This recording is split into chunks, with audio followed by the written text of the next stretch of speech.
Have you ever wondered what it would be like to live with a robot? Would it be your friend? Would you have to fight it to the death? Could you be its caregiver, or maybe it would give you care?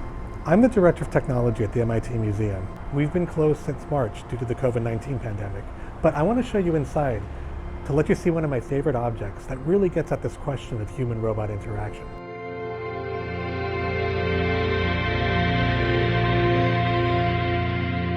I want to introduce you to Kismet. Kismet is the work of Dr. Cynthia Breazeal, who is a pioneer in the field of social robotics. She was deeply interested in this question of how human beings and robots might collaborate with each other. In the preface to her book about Kismet, she writes, "I remember seeing the movie Star Wars as a little girl. Where do you think you're going? I figured that I would never see anything like those robots in my lifetime." And then she made Kismet.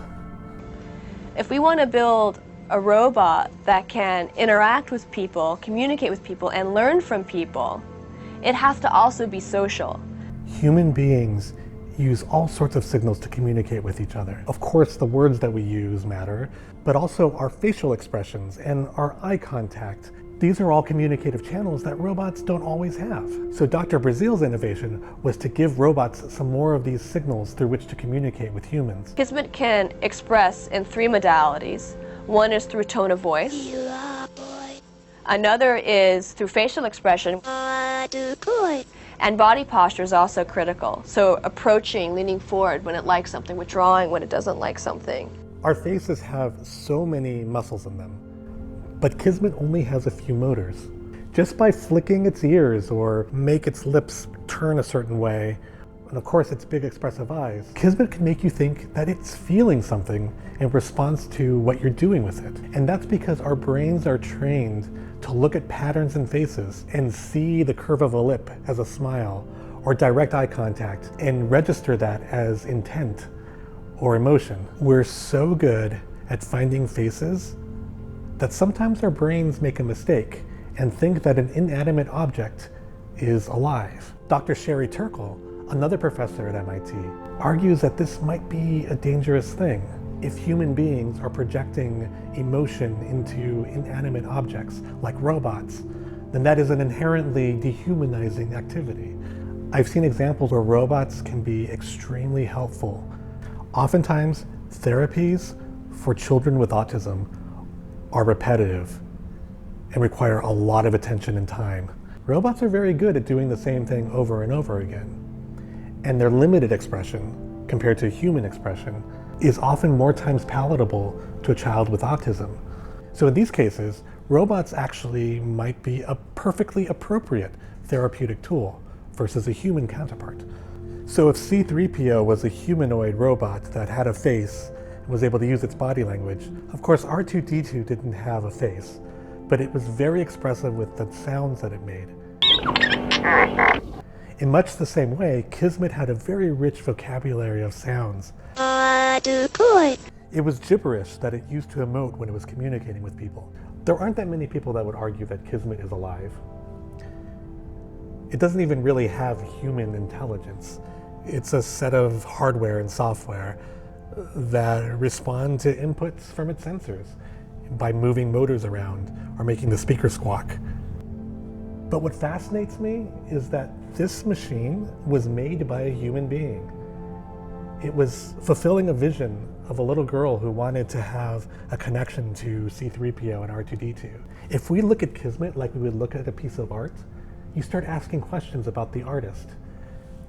Who made this? Why? What was the context of their production? These are important questions to ask about technology in general. That's what we do at this museum. We figure this out and we communicate that. At the end of the day, it's never about the technology. It's always about the people. Computation is inherently soulful, and it's soulful because people have their hands in all of this. That matters to me.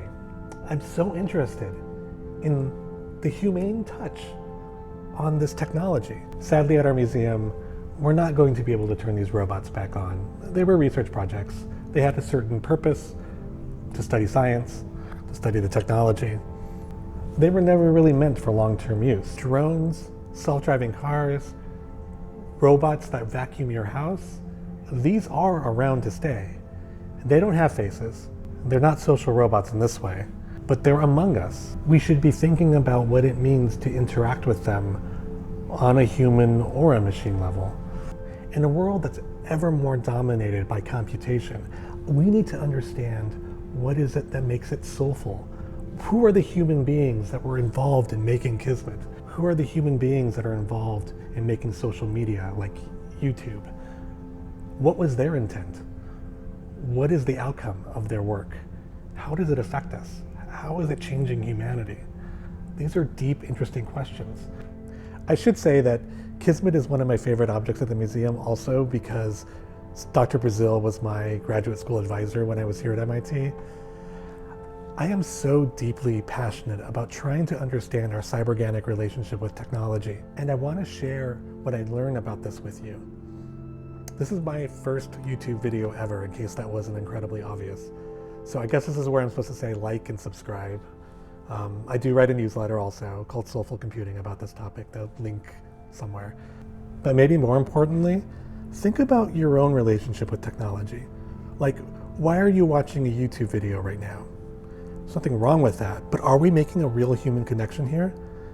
I think we can. I hope we can.